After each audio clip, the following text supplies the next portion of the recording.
Natural sa aton na makabatsyag sa pagbasol sa mga choices kag actions na ginpili kag ginhimo naton, lalo na kung ini nagresulta sa dili maayo.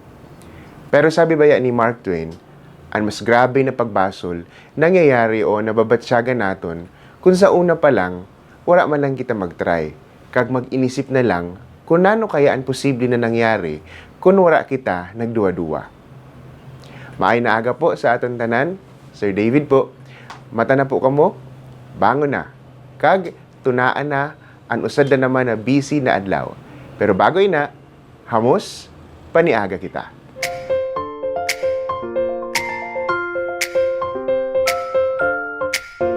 Life is precious. Sabi sa data, base sa latest United Nations Population Division estimates, an average life expectancy sa tao nag-aabot sa 73.4 years. Kung makaabot man kita didi o lumumpas pa, bagan kahalipot lang gihapon. Ginapaabot lang sa nina talagang life is short.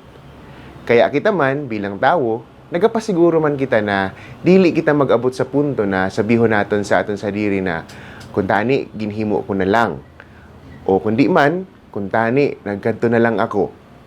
O kaya man, kung tani, mas ginpakita ako pa na akong pagpalangga. Sabi sa nabasa ko na online research article, pwedeng abuton sa 3 kasimana hasta 9 kabulan bago kita makabuo sa usad na habit o sabihon tanan na behavior. Bagan kung kikitaon, kadugay, pero nagiging madali lang ini kung kita consistent. Ang maayo na resulta, dili naton makukuha kung sa una pa lang, wala kita mag-try. Maskin dili pa maging maayo ang resulta, ang importante, nag-try kita. Nakaaram kita, kag may lesson na nabilin sa aton. Kaya, yan ang naadlaw, untani ini nahalipot na padumdum maging inspiration, motivation, kag encouragement naton na mag-try san bago. Bago na hirimuon, bago na bagay, o bago na experience. Mga G kita. Ginoo, salamat sa panibag-o na adlaw. Giyahay kami sa tama na dalan mientras kami nagadiskubre sa mga bag-o na bagay sa amon sa diri. Amen. Sa ngaran sa Nama, kag sa Anak, kag sa Espiritu Santo. Amen.